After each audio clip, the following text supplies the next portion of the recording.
Pembacaan Alkitab hari ini terambil dari Daniel pasal yang ke-9, ayat yang pertama sampai dengan ayat yang ke-5, lalu dilanjutkan dengan ayat yang ke-17 sampai dengan ayat yang ke-19. Daniel pasal yang ke-9, ayat yang pertama sampai dengan ayat yang ke-5, lalu dilanjutkan dengan ayat yang ke-17 sampai dengan ayat yang ke-19. Doa Daniel. Pada tahun pertama pemerintahan Darius, anak Ahasweros, dari keturunan orang Media, yang telah menjadi raja atas kerajaan orang Kasdim. Pada tahun pertama kerajaannya itu, aku, Daniel, memperhatikan dalam kumpulan kitab jumlah tahun yang menurut firman Tuhan kepada Nabi Yeremia akan berlaku atas timbunan puing Yerusalem, yakni 70 tahun. Lalu aku mengarahkan mukaku kepada Tuhan Allah untuk berdoa dan bermohon, sambil berpuasa dan mengenakan kain kabung serta abu. Maka aku memohon kepada Tuhan Allahku dan mengaku dosaku demikian. Ah Tuhan Allah yang maha besar dan dahsyat, yang memegang perjanjian dan kasih setia terhadap mereka yang mengasihi Engkau serta berpegang pada perintah-Mu. Kami telah berbuat dosa dan salah. Kami telah berlaku fasik dan telah memberontak. Kami telah menyimpang dari perintah dan peraturan-Mu. Oleh sebab itu, dengarkanlah ya Allah kami, doa hamba-Mu ini dan permohonannya. Dan sinarilah tempat kudus-Mu yang telah musnah ini dengan wajah-Mu, demi Tuhan sendiri. Ya Allahku, arahkanlah telingamu dan dengarlah.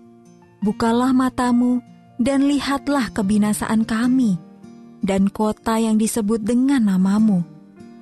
Sebab kami menyampaikan doa permohonan kami ke hadapanmu, bukan berdasarkan jasa-jasa kami, tetapi berdasarkan kasih sayangmu yang berlimpah-limpah. Ya Tuhan, dengarlah. Ya Tuhan, ampunilah. Ya Tuhan, perhatikanlah dan bertindaklah dengan tidak bertangguh, oleh karena Engkau sendiri Allahku, sebab kotamu dan umatmu disebut dengan namamu. Ayat Mas Renungan hari ini terambil dari Daniel pasal yang ke-9, ayat yang kedua sampai dengan ayat yang ketiga. Aku, Daniel, memperhatikan dalam kumpulan kitab. Lalu aku mengarahkan mukaku kepada Tuhan Allah untuk berdoa dan memohon. Judul renungan kali ini, Memohon kepada Allah, ditulis oleh Dave Brennan. Pada suatu pagi, doa bersama keluarga ditutup dengan pengumuman yang mengejutkan. Segera setelah ia mengucapkan amin, Caitlin, anaknya yang berumur 5 tahun berkata, "Aku tadi berdoa untuk kakak, karena kakak tidak tutup mata waktu kita berdoa. Saya cukup yakin bahwa mendoakan kakak agar bisa berdoa dengan benar, bukanlah yang dimaksud oleh kitab suci ketika orang Kristen didorong untuk berdoa bagi orang lain. Tetapi setidak-tidaknya Caitlin menyadari bahwa kita dapat mendoakan orang lain." Oswald Chambers, seorang pengajar Alkitab, menekankan pentingnya doa bagi orang lain. Ia berkata bahwa mendoakan orang lain menempatkan diri kita dalam posisi Allah. Kita memiliki pikiran dan pandangan Allah. Kita mendoakan orang lain menurut pengenalan kita akan Allah dan kasih-Nya bagi kita. Kita menemukan contoh doa yang sangat baik dalam Daniel pasal yang ke-9. Daniel memahami janji Allah yang menggelisahkan bahwa orang-orang Yahudi akan diperbudak di Babel selama 70 tahun. Yeremia pasal yang ke-25 ayat yang ke-11 sampai dengan ayat yang ke-12. Saat menyadari bahwa 70 tahun itu segera tiba, Daniel mulai berdoa.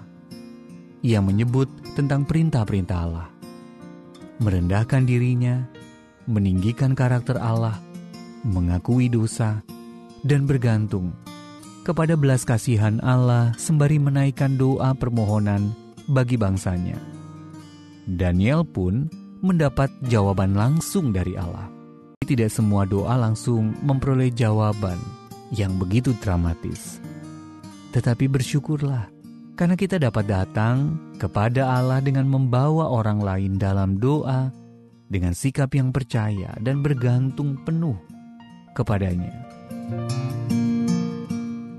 Di saat berdoa bagi orang lain, bagaimana Anda dapat mencari dan mengenali maksud serta sudut pandang Allah?